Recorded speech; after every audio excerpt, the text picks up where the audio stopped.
We will call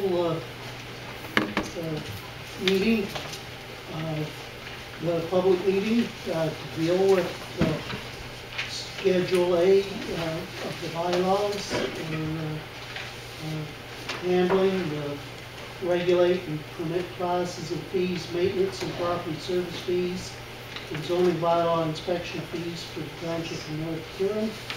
I have a motion to accept the agenda of Wadden and Hallahan. All in favor? Carried. And I'll ask if there's any pecuniary interests. None noted. Okay, I will turn it over to my clerk, Kathy. Okay.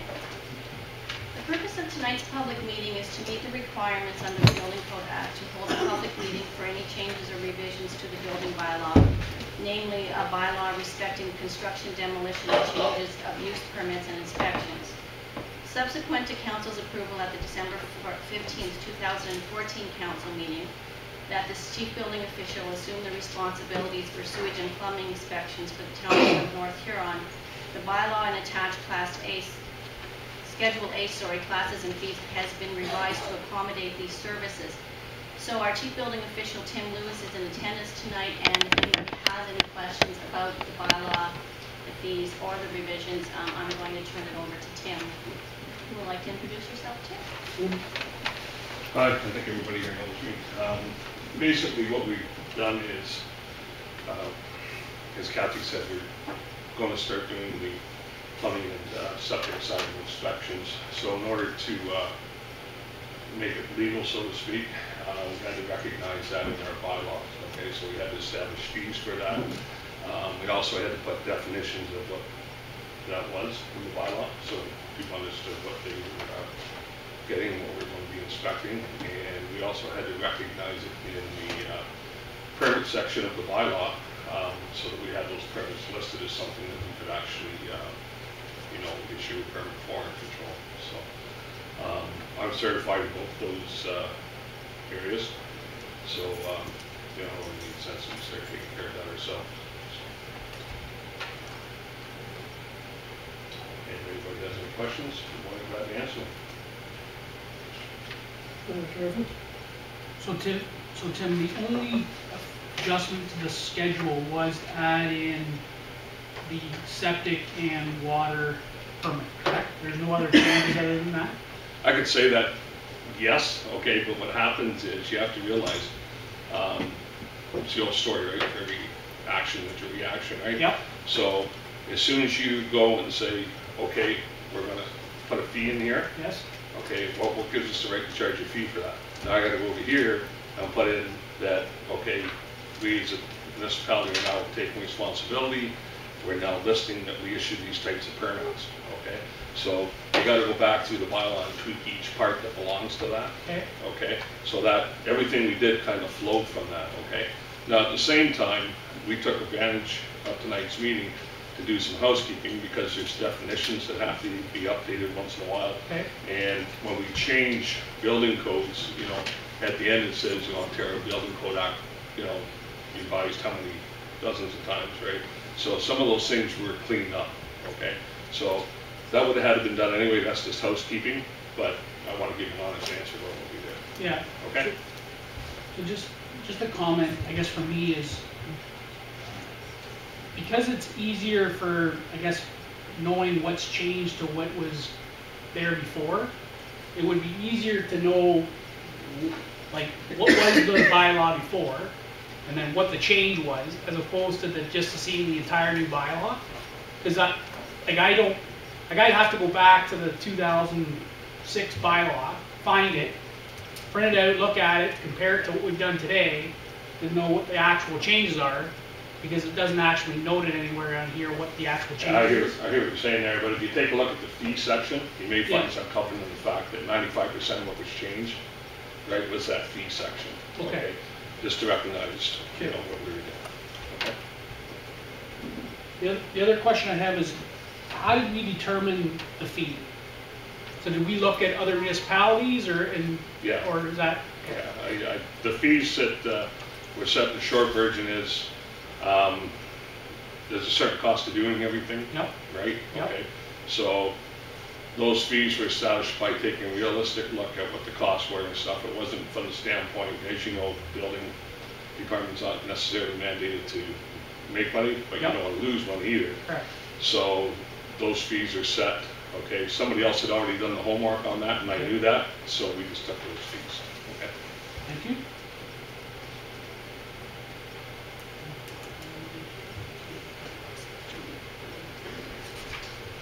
And anybody else?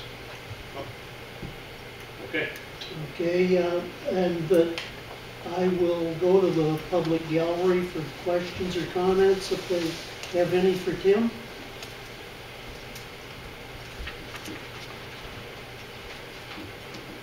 Okay, thank you. And so the bylaw will be handled through the next council meeting. And so that the council of the township of North Huron agreed that there being no further business before council, we adjourn the meeting with a motion. Rodden and Knott, all in favor? Carried.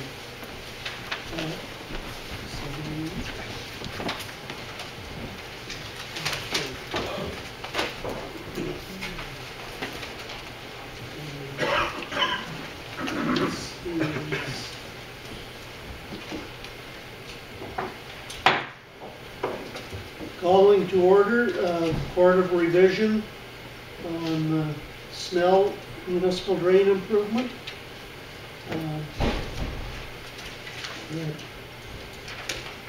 Do I have to do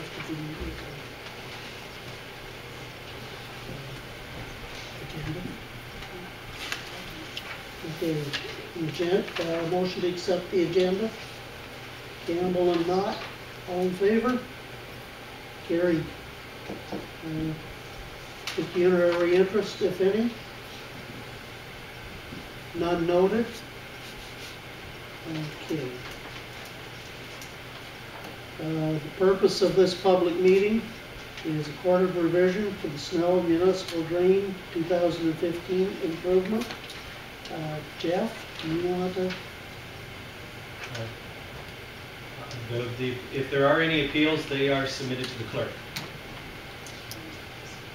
You first have to None received? open the court of revision, make sure you know who the members are, appoint your chairman of the court, and then determine if there were any appeals. Thank you. I think you set the members of your court at your last council meeting. if I'm Yes, not we did. mistaken. With myself, Deputy Reeve Campbell, and Councillor Hallahan. And you need to select a chairman. I make a motion for resumption of the meeting to go back to that. All in favor? Carried. Thank you. Now that the court is open, you would ascertain if there were any appeals submitted prior to the deadline. Clerk informs me that there wasn't, so. Just,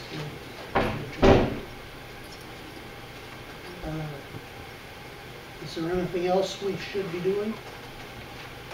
Not unless you're going to, by resolution, accept late appeals. And it was indicated at the last meeting that you were going to accept appeals in writing only, is my understanding, but that is a council matter, not an engineering matter.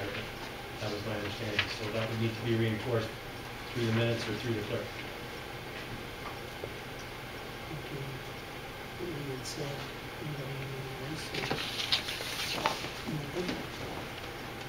So that there's really nothing else when we were only accepting the writing.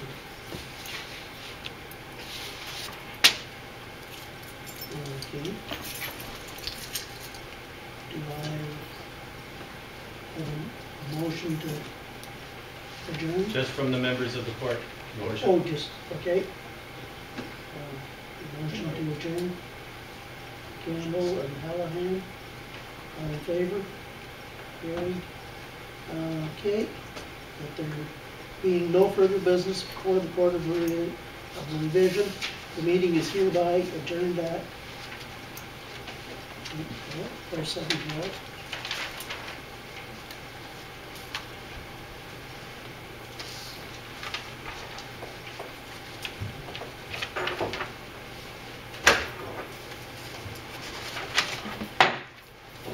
Call to order of the regular North Huron Township Council meeting.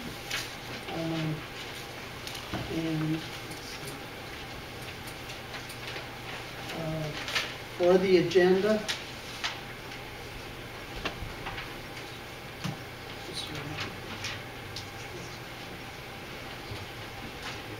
and for adding to the agenda under department reports, Director of Public Works, Snell Municipal Drain Improvements. So, do I have?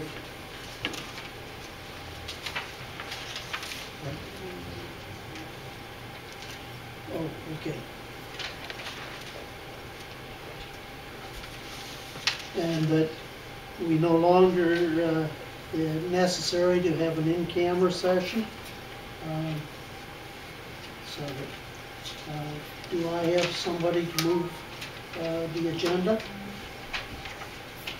Not and Hallahan, all in favor? Carried. Okay. Declaration of pecuniary interest, if any. None noted. Approval of previous minutes. Minutes of the regular council meeting held February 17th. So moved. Wadden and Campbell.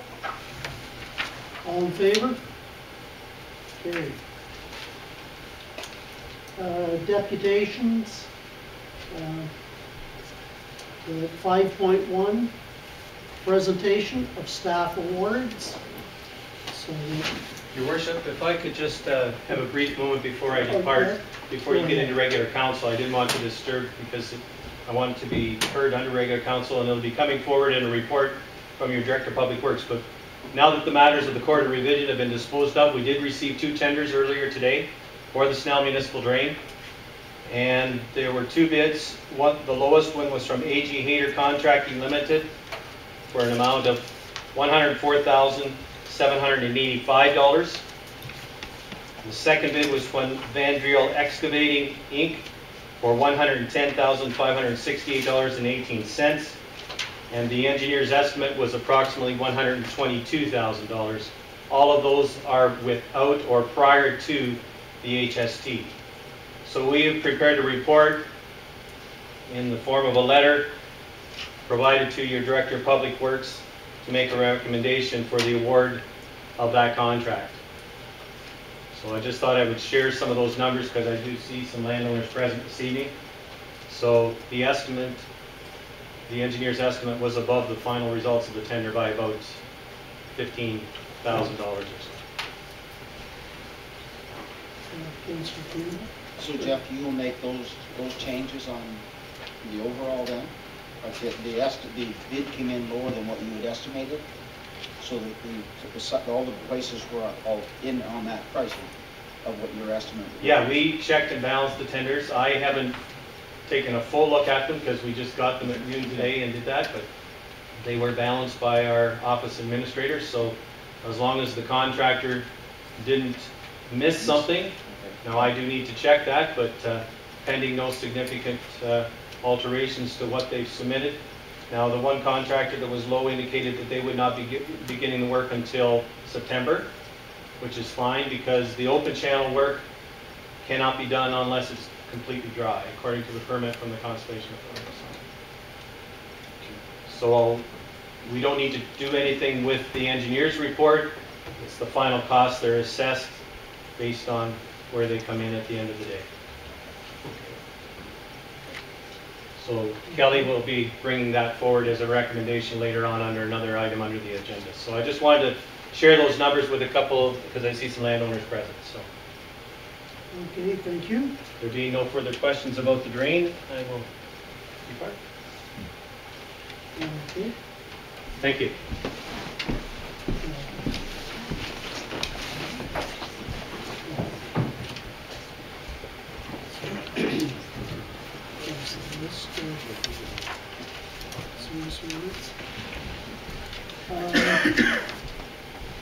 We have a list of service awards for 5 years service. Richard L. and Deborah McCutcheon, Scott Sheastel. For 10 years, Larry Meyer and Lloyd Mickey. And for 25 years, we have Valerie Watson, Manager of Child Services. So that the ones that are here, please come forward.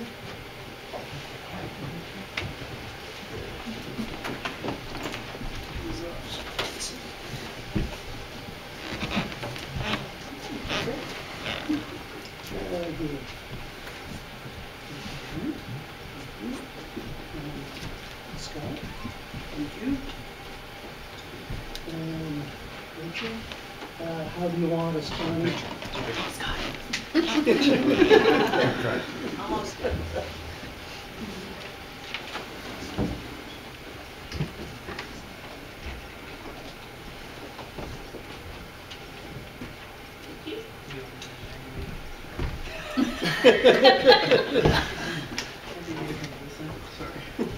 Just kind of want Neil in the middle, but I also don't want him thrown off the curb there, Richard.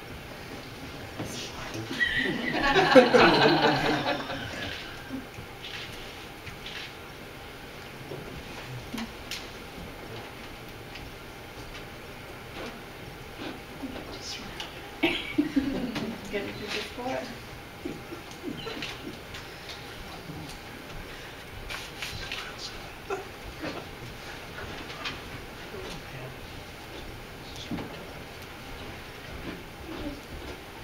Okay, thank you. Thanks, guys. Thank you very much.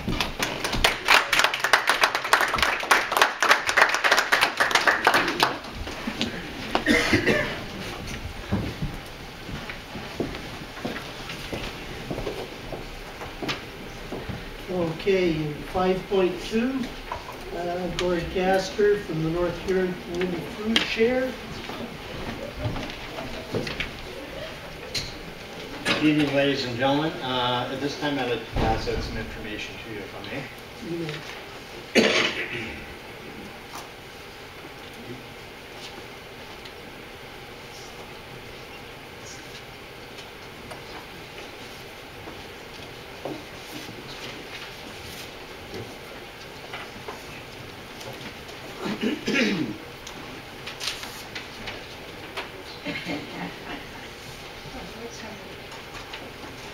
Thank you very much for allowing me to come address.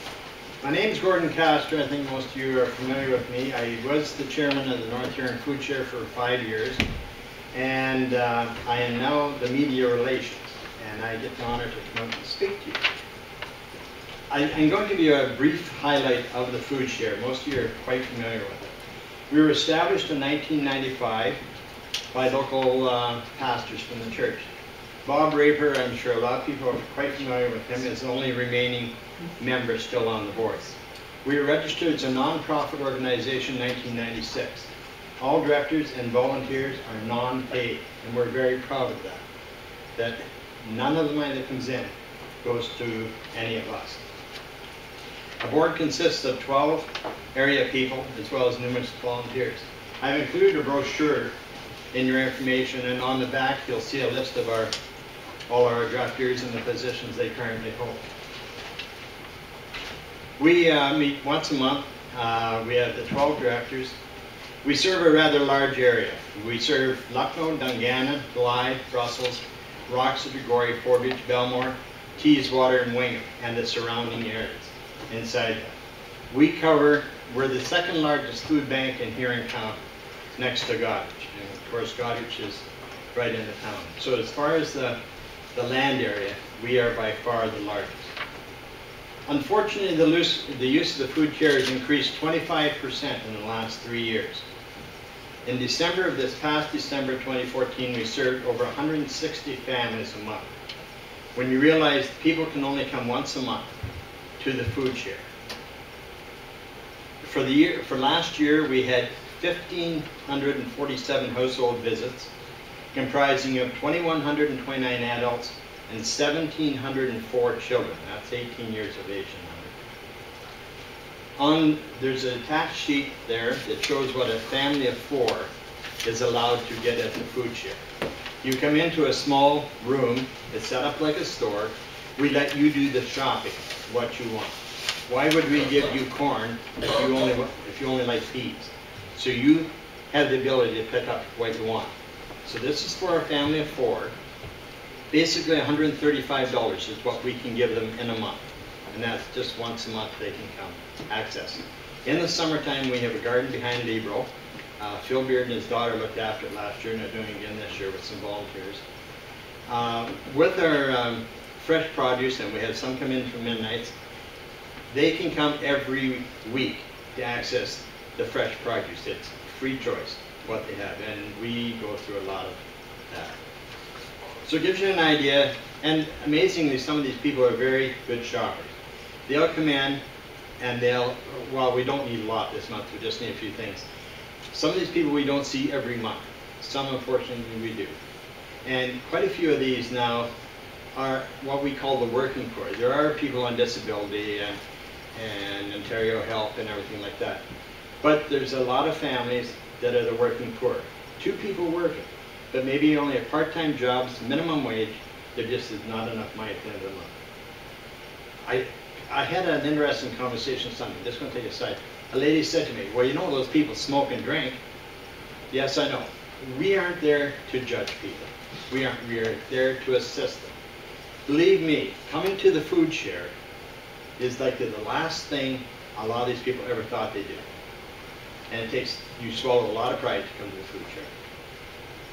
We're very fortunate that we are part of a distribution thing in Huron County. I think Neil would like to know more about this, out of Exeter. We get food twice a month from them. Whatever they have, they divide up between 11 food banks in Huron County. In addition, we receive, we're a member of the Ontario Food Bank Association. We periodically receive eggs from the Ontario egg growers, turkeys from Ontario turkey producers. Before Christmas, we received 160 turkeys. These are 12 to 14 turkeys. Pound turkeys for free that we were able, we had to supplement some other, and beef from Ontario producers. We find that a lot of people are more, it's easier for them to give us cash as opposed to food. People say, well, what do you need for food? Well, I tell you this week it's spaghetti, and 2 days it could be corn. So a lot of people are quite happy with giving us money. Last year we spent $65,000 in addition to the food that people gave us, and we got from the Exeter Distribution Center to buy food. Now, we're very fortunate. Our local food stores, the 2 in Wingham, used to be in Teesworth, Lucknow, Blythe, and Brussels, let us know when they're having specials coming up. So we will order 10 cases of this, or 15 cases of Kraft Dinner. So we make that $165 go a long way. More than double. We have different campaigns. In the fall, we started the Stuff the Bus campaign, which started with 1 store and has grown to 5 stores. And Montgomery Motors have been very helpful. They allow us, they provide the buses, they provide the drivers at no charge on the Thanksgiving Saturday before leading into Christmas. We find that once you get into the fall and Thanksgiving, everybody gets a generous feeling. Oh, well, I like to help others, and it's a feel-good feeling through the fall, through the Christmas, and almost Easter. But our need goes on 12 months of the year. It's not periodic. And what we're finding is that by the time summer comes, the churches don't meet as often, service clubs don't meet as often. We're not the full thought. People are on holidays. So we try to have enough money to last us over the summer. This past summer was touch and go. By the time we got into the middle of September, October, it was getting touch and go. Primarily, I'm here to ask for money. The last time I was here, I said, we don't need anything from you. But things have changed. So all I'm asking for is if you see yourself clear to be able to give us a grant or something like that, whatever, and we have no dollar value in mind. Because if you give us 500, it's 500 we didn't have before I came to see you. Now, I was to Ashfield, Colborne, Wawanash 2 weeks ago. I'm here tonight. I'm going to Morris Sternberry tomorrow night, and I don't think I'm going to Howick at this particular time. And I'm sure everybody understands why. I used to live over there, but I don't want to be shot. But we're coming up with a fundraiser this middle of June in conjunction with the Muskrat Festival. And it's for the athlete and every one of us here, just sitting here, just wanting to be, you know, you've heard a 5K race and a 10K race. Well, we're having a 0K non-race race. So you gotta think about that. So down the road, coming in about the end of April with me, would like to come back to council and challenge you, as I am challenging the other councils, we're asking people to go out and get sponsors for this race. Lisa Thompson is going to be our official finisher. Basically, it's a race where you all start at the start line and you step across when you're done. Sounds like my kind of race. Exactly. Mine too. Mine too. So Lisa Thompson's there. Carol Phillips, I'm sure everybody's familiar with Carol Phillips, is going to be doing the warm-ups, such as smiles and, you know, finger curls and the wave, things like that. So we are slowly building this up. So I've been a couple meetings with Muskrat Festival, and this is going to be on the Sunday of theirs, sometime in there. We haven't got it worked out yet. But it's a fun thing. The people can have fun. It's sort of nonsense, and Doug's smiling because he's sure that his ball team could be there. And we're welcoming costumes, teams, mascots, you name it. And the first 50 people get a lukewarm bottle of water and a cheap white t-shirt with our logo on it. What's not to win? Anyway, other than that, I'll be coming back with a lot more information. I know you're just getting excited there. Anybody got any questions for me? Okay. You will keep us apprised. Oh, I will be. I will be. And I'm sure there's some people that work for the township too might be interested in partaking. No names. Thank you very much. Thank you. Thanks, Gordon.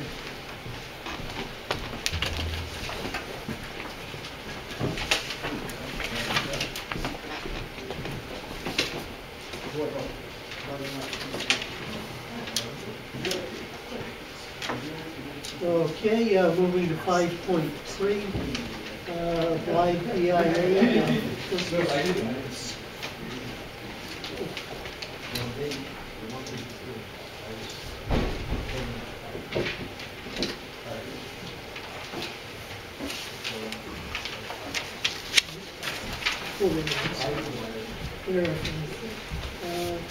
John Stewart is going to address. Yeah, thank you, Jensen. I hadn't really planned on making a presentation this evening. I know the council has received some information in their agenda package on the BIA, so I'm really just here to answer any questions that may arise from that correspondence, and whether that's done now or I know there is a place on the agenda later on to deal with it, so just whatever your desire is. And again, I hadn't really planned to make a presentation this year more to answer questions that may arise. Do it council's wish now, or as we go through the...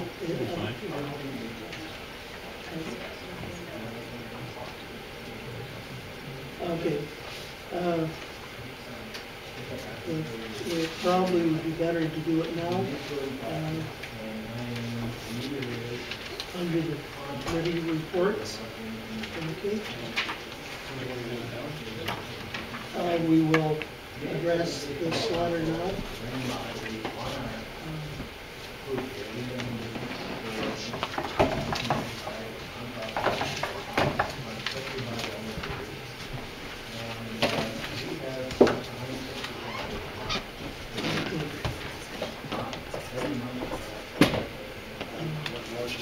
I'll make a motion that we advance the monies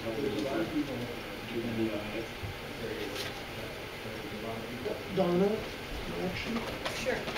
So I was just going to say, in order to, the proper procedure would be though first that we do need the two separate motions to address the two items in this letter, but we also need to pass the BIA budget first. So that would be our first step. In order to advance the levy request, what we would need to do is actually pass the budget first, which is actually later on the agenda. But we're moving that forward in order to be able to address those three. Okay. Give direction which motion you want first. So what we would need to do is go to further on in your agenda, which is item number 11.1, which is the Blythe BIA proposed 2015 budget. So actually on your table tonight, there was a small revision into that budget, and I've marked the new copy that you have on your desk as revised.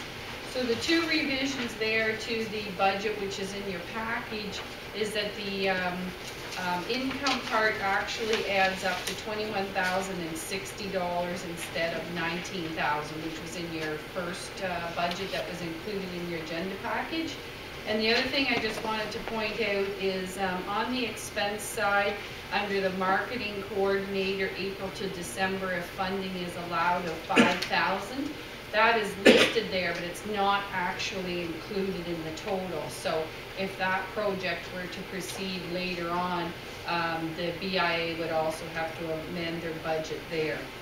So if there are any questions, I think John can answer any questions on the budget, and if not, then our first step would be to pass a motion to adopt the 2015 Blythe BIA budget. Wayne? Yeah, John, so, just got this one. Don, we're advancing the 2015 levy due to the BBIA for $3,000 we're asking. So is that reflect here in the budget? Is it because you're getting it before? The budget, it's under the income. The budget indicates the whole amount that will be coming this year, which is $6,600. It doesn't break it down as an advance and then a final payment. It's all listed under one section of $6,600. The $3,000 that's talked about in the letter is included in that $6,600. Do we have a mover of approving the budget? More questions first, Brock? I'll move that motion. And the seconder? Campbell seconds. Okay, further questions? Trevor? So, I'm struggling to wrap my head around this extra $5,000 in April, if funding allowed. What are we trying to accomplish here? There's additional $5,000 included in the budget, which in hindsight probably shouldn't be there. It's not included in the total. Yeah. It's there really for information purposes. And the idea is that we're going to apply again to the county for additional funding to keep our community improvement coordinator in place. We're not sure whether we're going to get that funding or not. So if we do, then we're going to have to go back and amend our budget to include that in this portion of the budget. But currently, so your budget hasn't included the income for that because you haven't even applied for it. Is that right? That's correct. Yes. Okay. Yeah, that figure was put there for information purposes. As I say, it really has nothing to do with the budget. It's not included in any of the dollar figures. Good. Any further questions on the motion? All in favor of the budget? Carried. Okay, Donna? Okay, and then you could move on to the letter at hand, and that if council were to approve the request outlined in the letter, we would need two separate motions.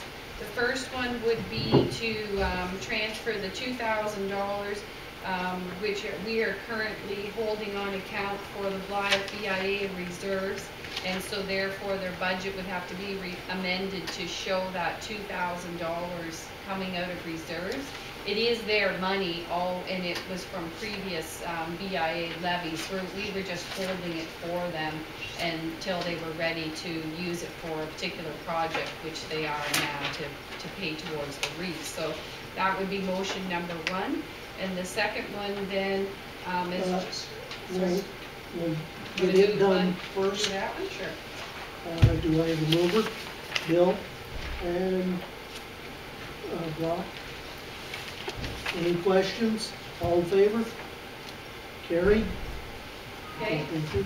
And then the second part of the letter deals with, as John was explaining, their total BIA levy that we put onto the taxes is the $6,600. The rest of their budget is their own activities, which includes their fundraising and such. So we're dealing with an advance on the $6,600. Usually we've advanced it in August or September after we have levied the final taxes, but we do have, our interim taxes are already out, and so there's no problem considering this request for an advance of $3,000 out of the $6,600. And the second part of that is, as the BIA is a committee of council, we claim back their HST rebate for them. And so the total HST rebate that they're entitled to is $3,642.65, which also they're requesting to be advanced to them in order to pay for the Christmas wreath project. I'll make the motion. Dot moves. Seconder? One. Any questions? Oh, Trevor? Sorry, I don't actually have a question with regards to the motion. It's more of the question of, when I look at the statements for, I don't see this wreath entry even in your actuals for 2014. Is that because we're gonna record it in 15? Is that, like, I don't see where it would show up. When I look at the budget to actual calculation, I don't see where this would fall in. And the actual invoice for the wreaths came in 2014, so it's included in the 2014 financial statements. is it broke out into certain different places in your actuals, or? No, I'm looking at the 14 actuals versus budget. And I'm just not seeing that.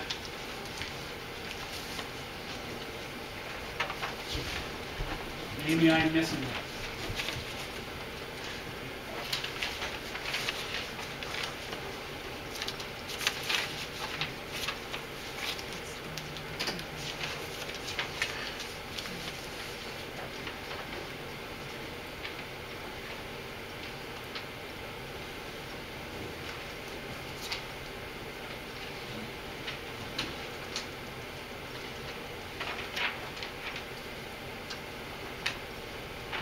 I guess where I'm going with this is was this invoice unexpected? The size of this invoice, was it unexpected or was it expected?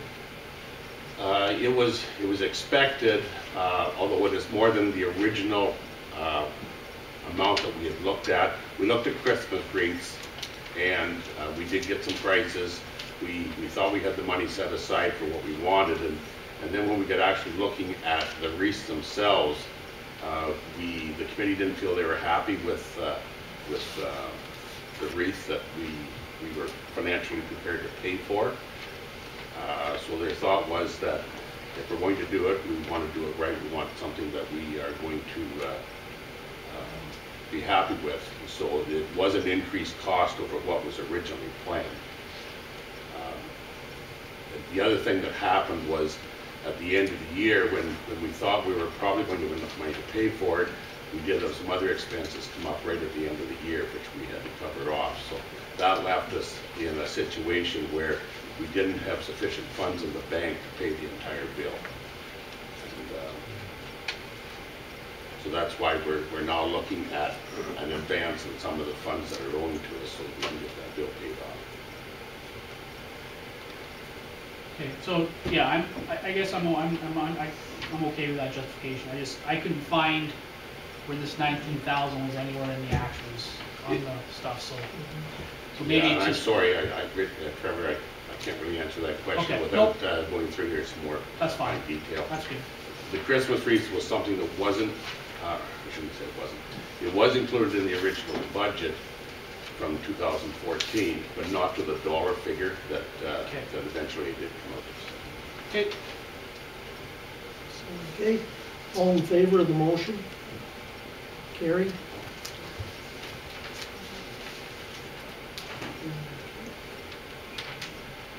So there's one last item there under BIA. Kathy, do you want us to deal with that one as well? Okay. And that's the amendments to the Constitution.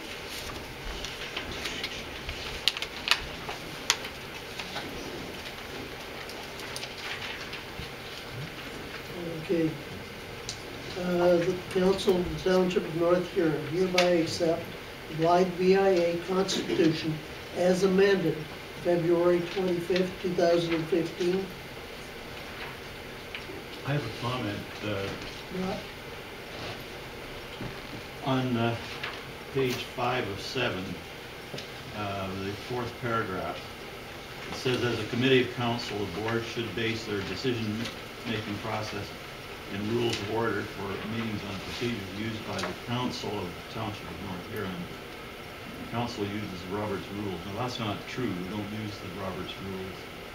And I would doubt that... general intent. General intent. Not following all, but as... And there are significant differences. That's all that Yeah. I'm pointing out in terms of the re-votes on all matters rather than the chair. Mhm. Anyway, it's just a comment that it's somewhat different than rules of order.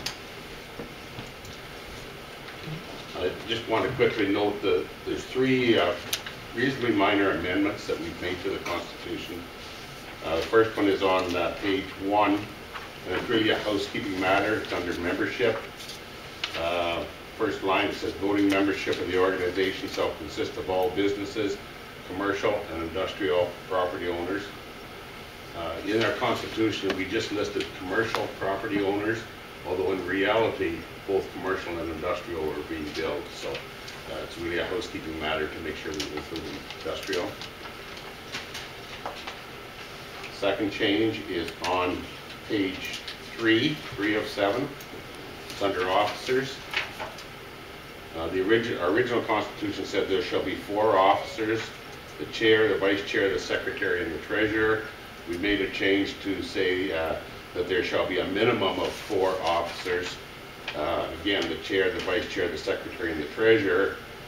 On the second last paragraph we've added, these officers shall form the executive committee, and then we've added, in addition to these officers, the Board of Management may appoint the immediate past chair as an officer of the executive committee. So we've left this up to the Board of Management. The thinking being that if at some year we had a brand new chair, brand new vice chair, brand new secretary, brand new treasurer, we would be looking for somebody with some experience to help guide that committee, and we thought the immediate past chair would be the logical person. And the last section is on page 5 of 7. It's under annual general meetings and special general meetings. And it's the third paragraph down, very last line of the third paragraph. It says, unaudited financial statements may be adopted as presented subject to completion of the municipal audit.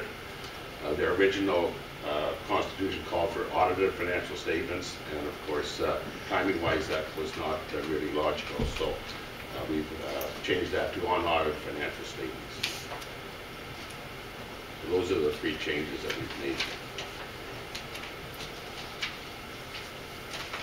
I move that we adopt the BIA Constitution. Okay, Gordon. Seconder? Trevor? Say.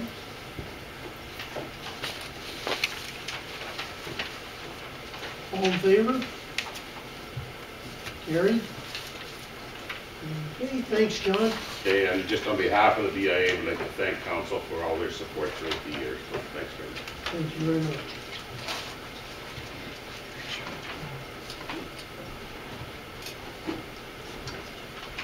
Okay.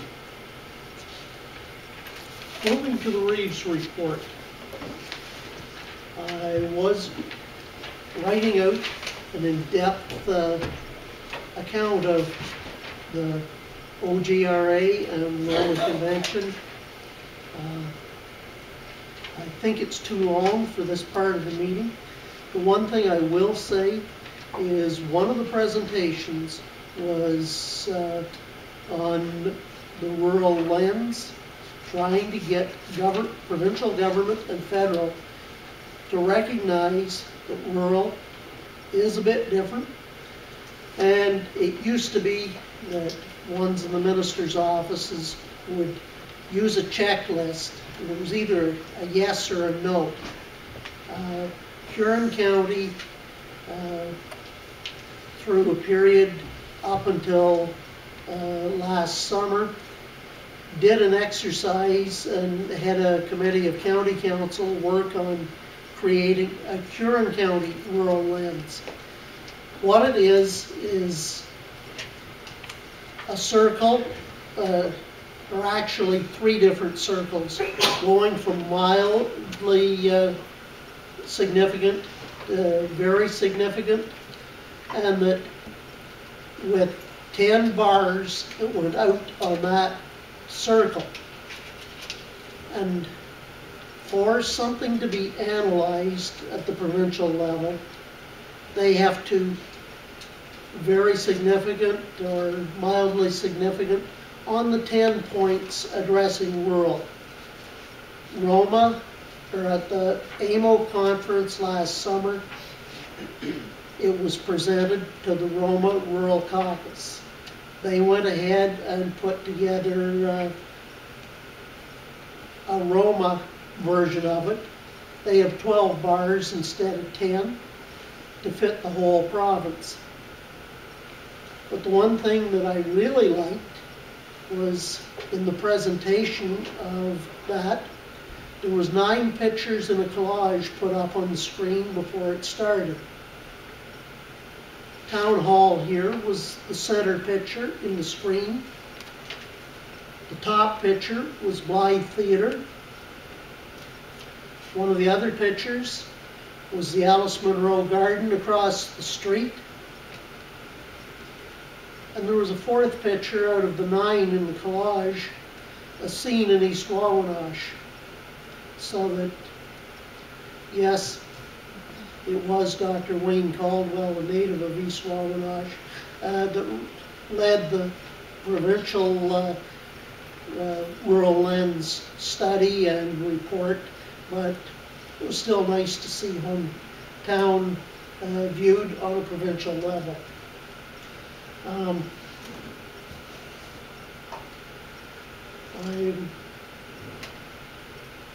not sure what all else to say in my report.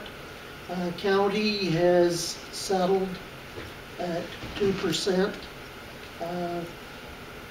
and to get that, it will be the audited surpluses will be used to get to the county's 2%.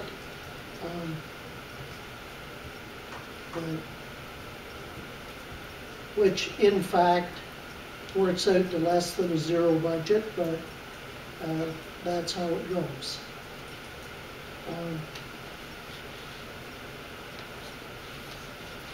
Okay, and For the ad hoc committee that have viewed resumes and did first interview.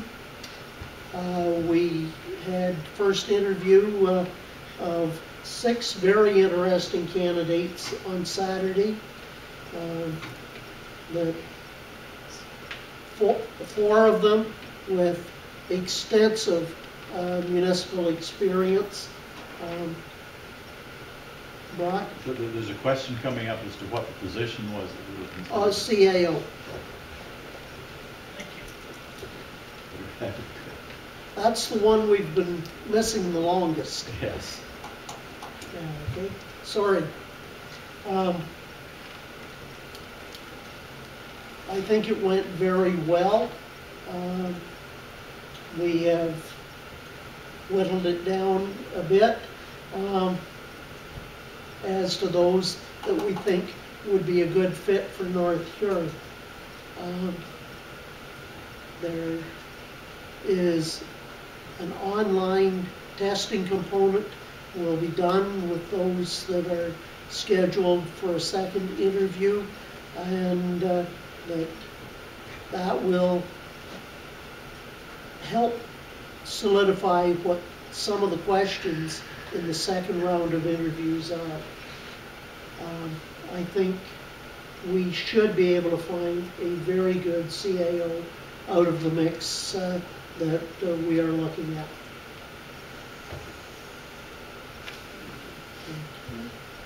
I think that covers that.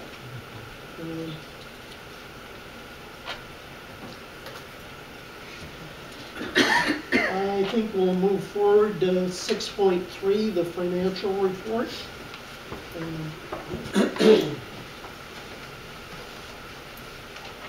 Do we have a motion for it?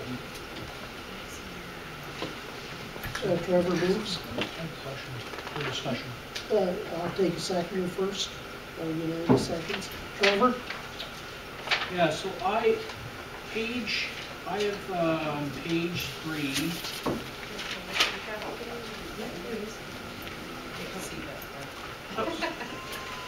Bear with me here. Yeah, page 3, sorry, Trevor. Yeah, just bear with me here. I had it. It's for street sign repair. Like it's Kelly's ERTH streets. Yeah. ERTH roads. Yeah, for 18. What street sign are we talking about? Is that? Crosswalk over on, crosswalk in John Street. So, Oh, okay. So that's for one sign? $1,800? yeah, electronic signs. Oh, the electronic sign. Oh, okay. Sorry. I'm like, just a little sign? Wow. Okay, next, in page 6, what are all the license renewals? What are those? Which license are we renewing? For Receiver General, for East Wallinosh, Public Works Blythe, Those are the radios. radios, two-way readers. And the last one I have is on page 8, where it says Township of North Huron Water. It's for the Water Source Calabra FU, but I'm assuming that's not what it's meaning. Fund. Fund? Fund. Fund. Fund, yes. So,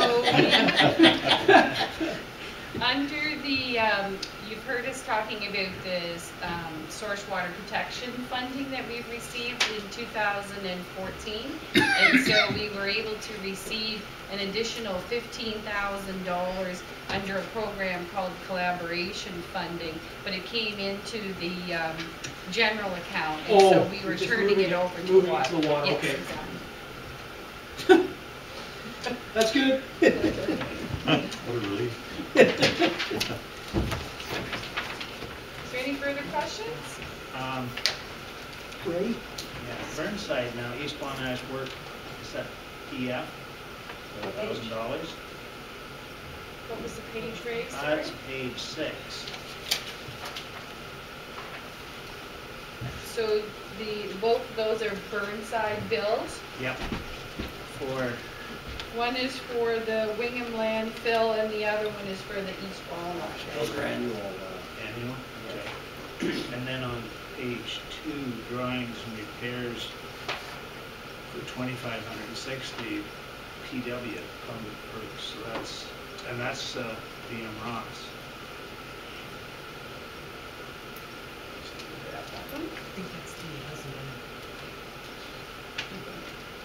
That's the house and dam. So that's one of the bills we've received for the work that they are doing on the report and drawings for the house and dam repairs, which council approved last year to come out of reserves. with a cap. With a cap, yes. Yeah. Yeah. That's it. Okay, any more questions or comments? All in favor of the motion for accounts? Carried.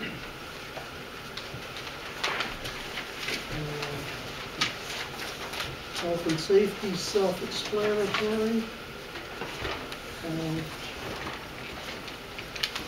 In 6.4.2 is the department update for recreational facilities.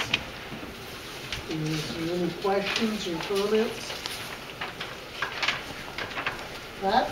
I just wanted to point out in my report, I stated that I would be handing out a number of the flyers, and when we try to scan those and put them in the package, they just don't look very legible, and so I handed those out prior to the meeting. And I think one of the great things that's been handed out here, some of the photos from the Family Punapalooza Winter Lugeathon event, and I've provided here all of the stats and attendance and the amount of food and money collected from North Huron Food Share as a result of that event.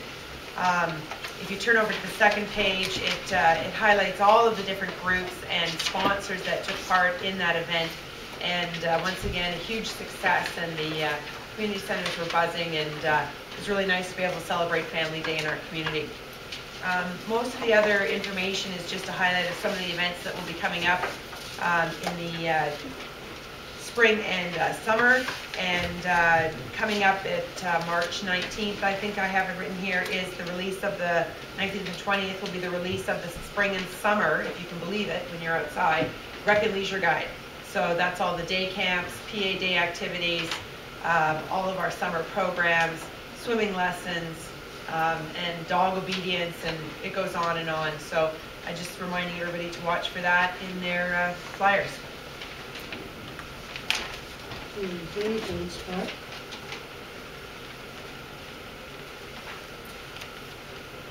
Any questions or comments? Okay, move on to 6.4.3 of the utility department. John,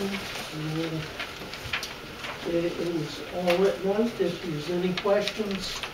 There's only one small typo, one apologies on the last paragraph of the executive summary. Actually, I put in new, that the pocket reads are compatible with the new system. That should have read with Neptune system. We have Neptune pocket.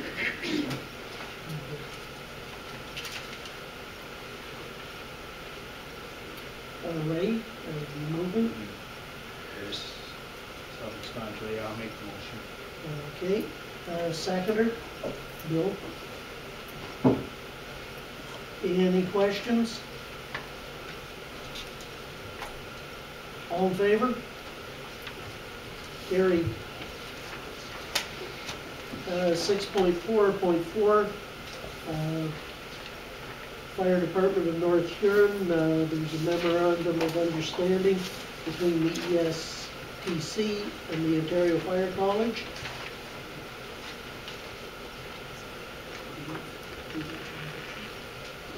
It's in, there's no questions on that. The bylaw will take care of it in bylaws. Okay.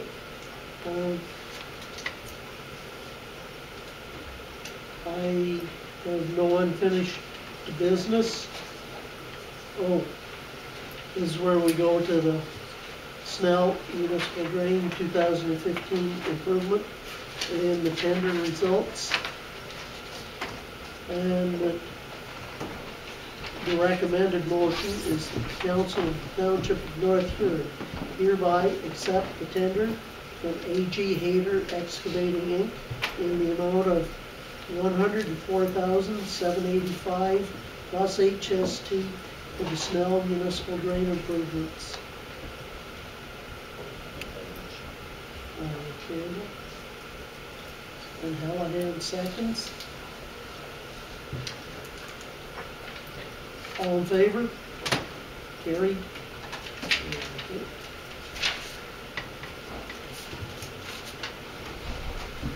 Okay. In new business, 8.1, consent application. It's, the applicant is Resta Planning Consultants, Inc., and the owner is Albert Hessels. And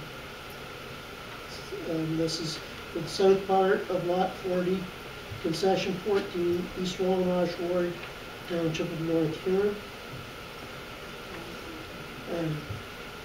Okay, just get to meet you. Laura Young is our new planner. Okay. Thank you. So that you want to go over some of it as to your report. Sure. Okay. So yes, nice to meet everybody. I just started as the planner for North Huron. It's great chance to get to meet you all. So yes, so this application, I wrote the report and I recommend that North Huron Council recommend approval with the conditions that are outlined in the report. So this application was applied for by Coastal Planning Consultants Inc. And the purpose of this application is for the creation of a new lot under the surplus residence policies on Curry Line. So the land that's to be severed currently has a residence shed, private well, and septic system on it. The area to be severed is a minimal amount of cropped land, and the retained area will be for agricultural use and have an existing solar panel. So the application is consistent with the provincial policy statement and the Huron County official plan, as well as the North Huron official plan, and meeting all the criteria for surplus residence. There were no concerns received for this application. So currently the subject lands are zoned AG1, general agriculture. It is recommended that the retained lands are rezoned to AG2 to permit continued use of agricultural use, but prohibiting the dwelling on the retained lands. The severed lands are recommended to be rezoned special agriculture small holding AG4. This will allow for limited agricultural use with the primary use for residential purposes. Generally, the severed lands would comply with AG4 provisions, but a special provision will allow the residents to continue to exist without meeting the set requirements for the AG4 zone's minimum lot frontage. The severed lot will have a minimum lot frontage reduced to 9 meters from the currently set 23 meters. This is due to the relation of the dwelling location with the road and access. All the conditions of this consent are outlined in the planning report, and I recommend North Huron Council recommend approval with those conditions. Thank you. Okay, the one question that I have, that with a longer, a reasonable length of laneway, and that by having the distance for it taking away from having to have lot frontage, have you put in that there would be a separate entrance for the farmland other than the lane? Currently there is no other entrance. I know, So, and that just past experience, that if it was a non-farm person that owned the house, there sometimes is conflict if they're using the same lane, that I would see it, that the township would be willing, but that I personally would like to see that there was a second entrance available so that to farm the farmland, it had its own entrance.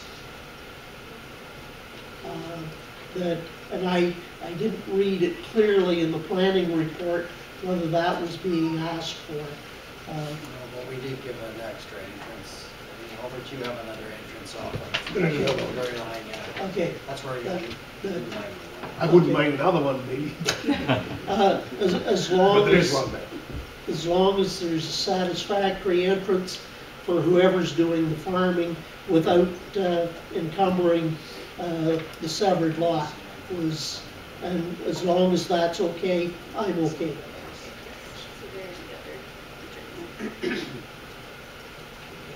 That's good. Ray? I'll make the motion with conditions.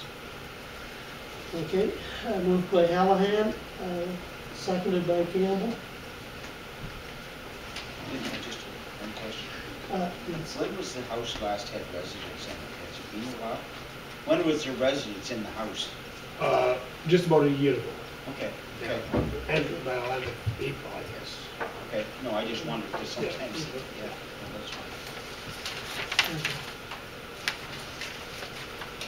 Any further questions? All in favor of the motion? Carried. Okay, thank you. Thank you.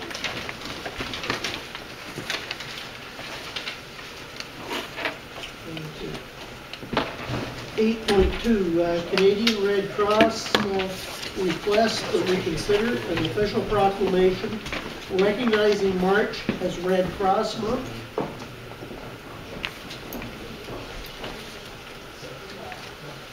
Can we move the site and the seconds? Any discussion? All in favor? Carried. Thank you. And moving to point 9, council information. Council may bring forward information for discussion. There's the list of things.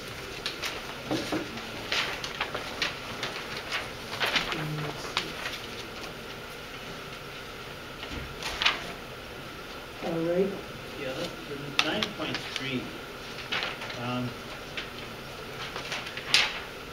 If you can explain that a little better, as to what they're actually saying. They're saying that This is for, I may not get it completely right, but at the Ontario-Manitoba border, they're talking about splitting the pipeline for natural gas, and that a section that would carry existing amounts, but there would be constructed.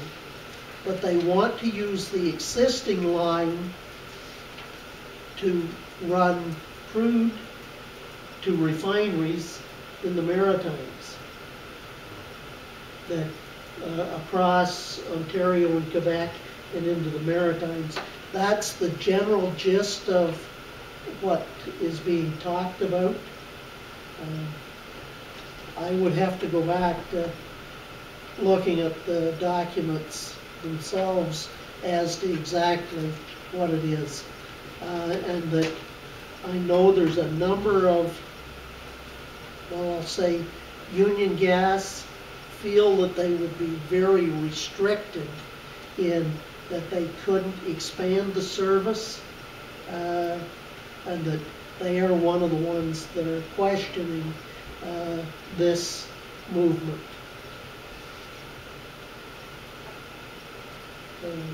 Is anybody more knowledgeable than me on that? But it's gas utilities feel that it would definitely limit Ontario's ability to expand natural gas usage from the Trans-Canada pipeline system.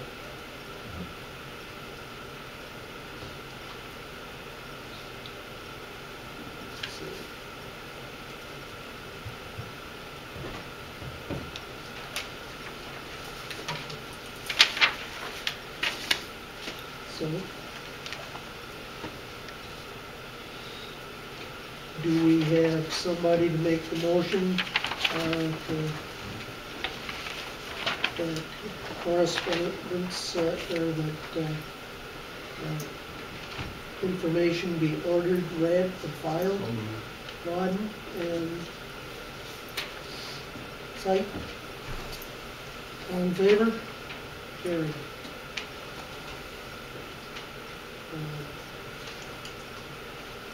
Committee reports. We've pretty well handled Blythe BIA, so we'll go to 11.2. And the Wingham BIA proposed budget. Ray, are you moving? Yeah, I'll make the motion, it's good on the budget. The Okay, and Yolanda seconds. Thank you. Any questions? It's very self-explanatory. All in favor? Carried. There's December 17th minutes from Maitland Valley Conservation Authority. I don't think there's anything there. If there's any questions, I'll try and answer them, but it's fairly straightforward. Very good. Okay. Moving to North Huron Police Services Board, the minutes from the January 27th meeting. Any questions?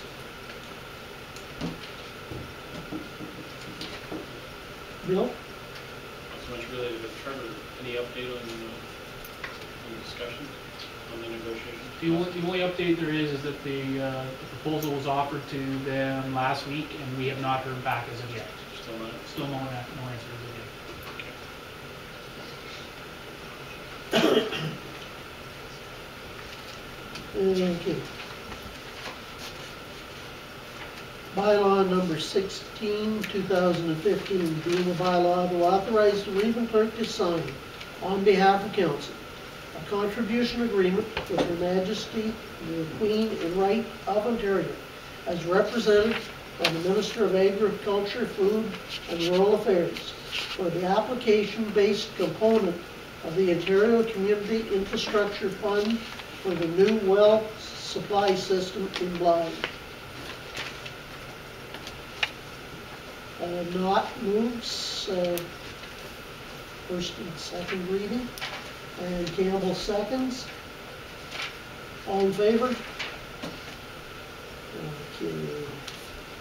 And the bylaw number 16 that will be read a third and final time, signed by the Reeve and Burke and Grost in the bylaw book. Knott and Vauden. All in favor? Thank you. On Wednesday morning, or Tuesday morning, it was announced at the convention. I went over and that I was sitting at the table adjacent to where ministry staff were sitting. Scott Duff was the head bureaucrat, and I thanked him. And he said, well, if you really want to thank the ministry, turn around. Minister Leal had walked up behind me, so that we have personally thanked them for putting us on the list for that. So, okay. Bylaw number 17, 2015, being a bylaw to authorize the Region Clerk to sign on behalf of Council a memorandum of understanding, MOU, between the Ontario Fire College, OFC, OFMEM, Academic Standards and Evaluation, AS&E, and the Emergency Training Center, ESTC. First and second, Campbell and Knott. All in favor? Carried. And to be read a third and final time, signed by the Region Clerk, and endorsed in the bylaw book. Site and Kananga. All in favor? Carried. Council reports and inquiries. Rob? I have a statement I'd like to read. Permission. Questions arise from time to time as to whether we should ignore our ward boundaries and representation, or whether we should sustain the distinction. Clearly, all members of this council are councillors for the municipality of North Huron. Each councillor is elected to represent a ward, but the question in some people's minds is whether we need to set those parochial interests aside and consider only the issues related to the whole entity. I believe that there are many situations where it is vital that we weigh our decisions and advice on our knowledge and understanding of our ward. I recall many members of the first council formed after amalgamation repeating over and over again, we are one municipality and one community. The same rules will apply to all. Too often in those early days, that one community looked a lot like Wingham, and the other wards were very much in the hinterland. A delegation to that council pointed out the fallacy in that concept.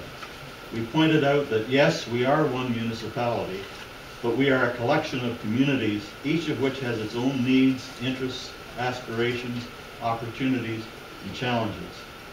I believe very strongly that while we represent the whole municipality, it is essential that each of us must also be a voice for our own community or ward. There are aspects of Blythe that I may understand more fully than councillors from Wingham or East Wawanosh. Conversely, there are aspects of the other two wards that may not come readily to my mind. The ward boundaries are not barriers. They are a recognition of the unique strengths and needs of each of our communities.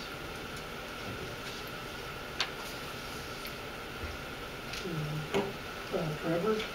Yeah, there's been a couple of council meetings that I've wanted to bring this up since the issue, or the Lambton, when the legal issue of salt in the fields. I guess I question where our position is with regards to like East Wawanosh, obviously for salt and like obviously some of those roads are county roads, and obviously we don't maintain them, but there's some of them that are municipality maintained. So are we at risk, I guess is my question, are we at risk for some liability with regards to crop damage due to salt and sand on the roads?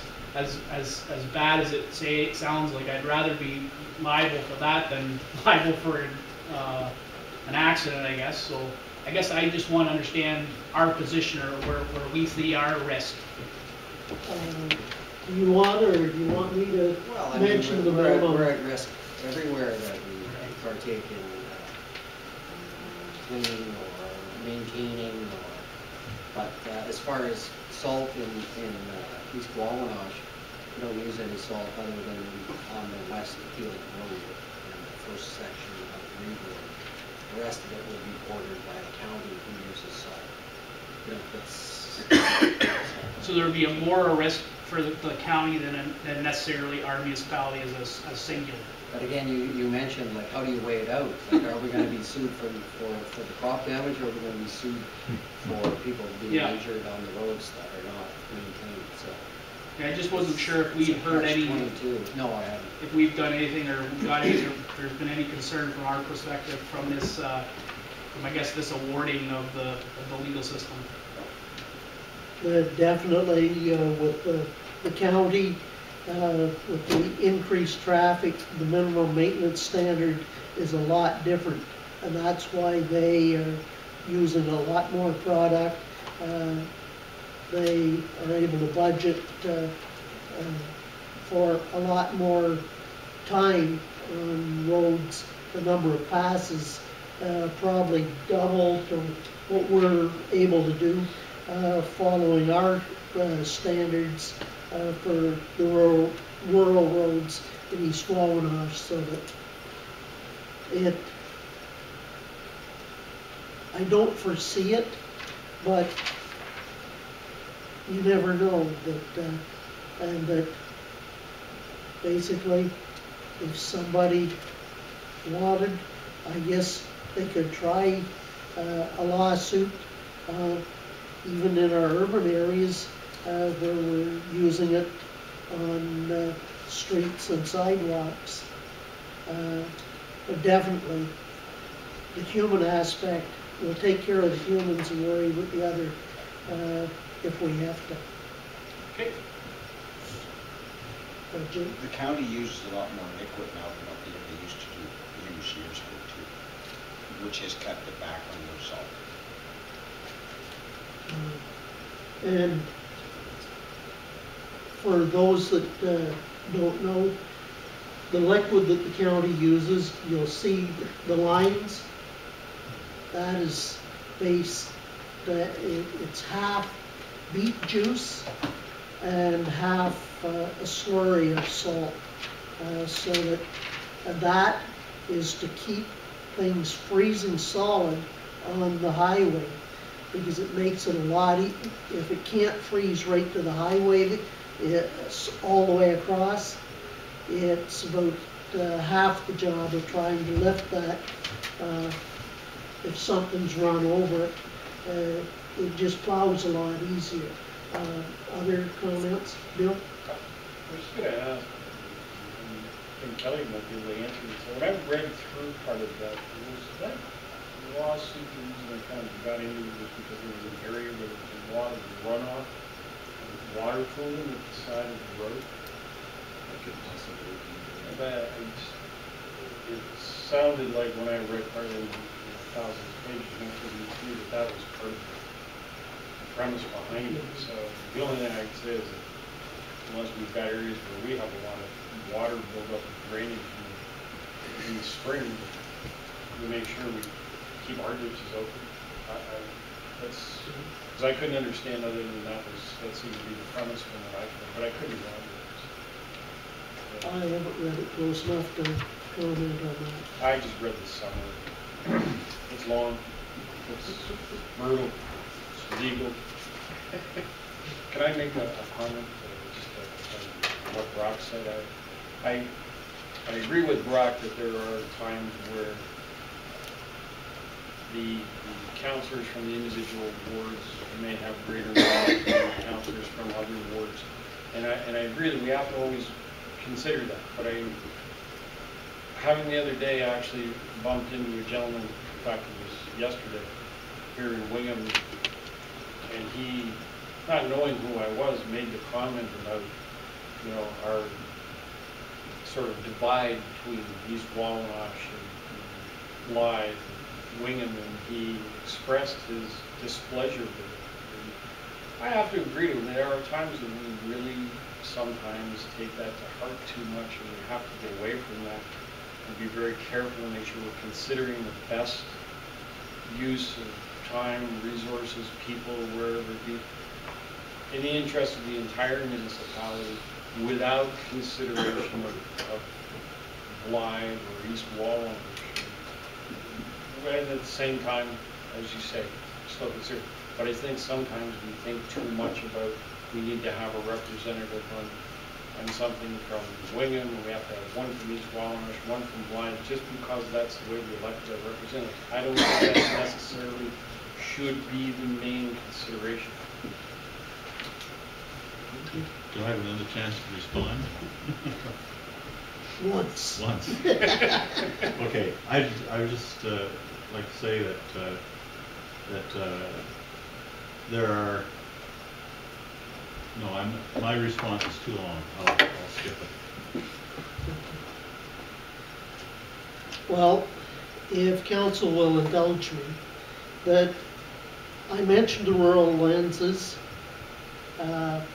These are pamphlets of what the Huron County one is, and these are rural and northern lenses that Roma has brought forward. They're available for people to look at, and so that they can see and understand, and that Also, that at Good Roads, I attended with Huron East, Morris Turnberry, Central Huron, and the county, a proposal for trying to get more, I'll say, service in the general area in North Huron. That the provincial government announced that there was money and that so much of it could be grant money, approximately a sixth or a seventh of it, and the rest could be loaned.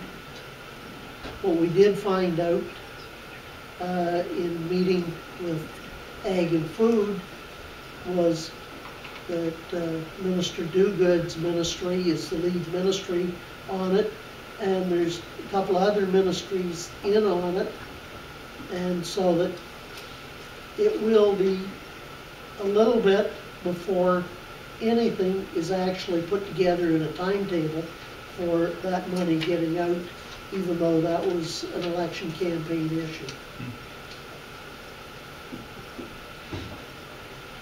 So that it's something that we will work on in the future, but that's it. Other councillor issues?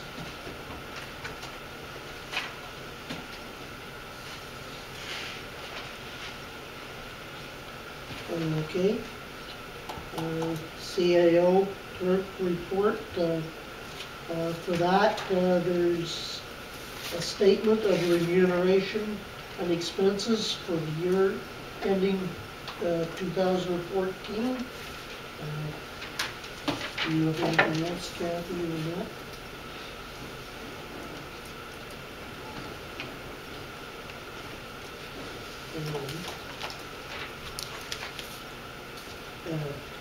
You want to? Okay. And for surplus property, the Council of the Township of North Huron hereby declares lots in the industrial park, Plan 410, park lot number 17, RP 22R 3610, parts 14 and 15, Oak Street, Ward of Wingham, Township of North Huron, and Plan 410, park lot 16, registered plan 22R 3610, parts 1 to 4, 7 and 8, Ward of Wingham, Township of North Huron, as surplus properties. Do I have a mover for that? Not, and Vauden? Any discussion? All in favor? Carried. Okay, public gallery questions? Any? What do you guys do to your planners? What do you guys do to your planners? ACW has had the same planner for all 7 years I've been covering them.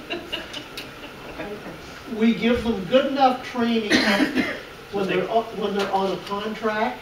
And then they go to New That Zealand. they can get full time in the neighboring county.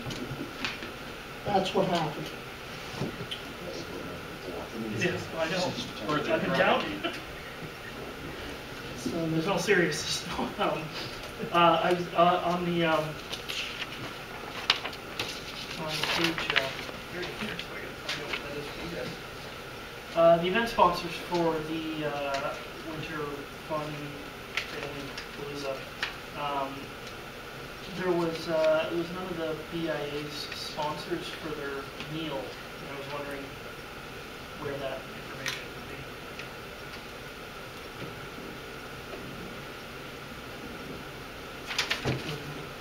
be. It's been missed between the pages, but the Blythe BIA sponsored a meal and donated all the proceeds of that to the event and to the North Huron Food Share. And I knew that, but there was sponsors for the event, like people donated food and people donated. Yeah, so I guess that was missed. They were not directly to the ones we were aware of, but that was their own event inside our event. So that did not make the report, but I'll definitely look at that because I wasn't aware of that. Thank you. And the next report down, sorry, unless anybody else has. Next report down, just a question for Dawn, through yourself, Ray. Is 12 years typical for a vintage, for a system to be declared vintage? Where is it? So, it's like a computerized unit. They stop, support it on them, and they won't fix it. So. They'd rather have you go to the new model.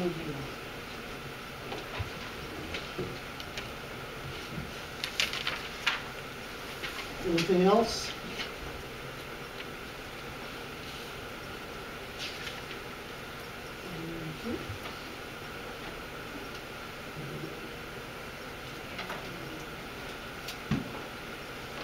So,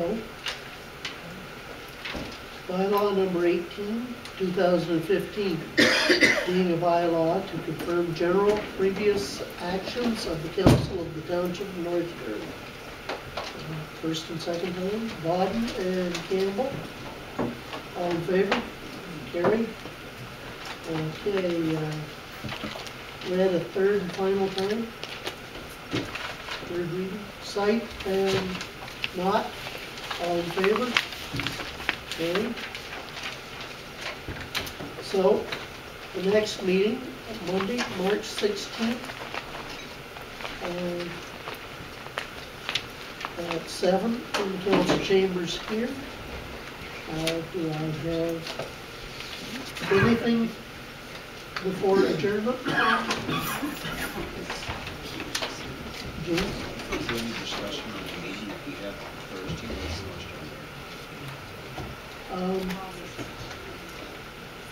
It should be mostly self-explanatory at the meetings, that there's all kinds of room for questions there. Okay, motion for adjournment. Campbell, all in favor? Carried.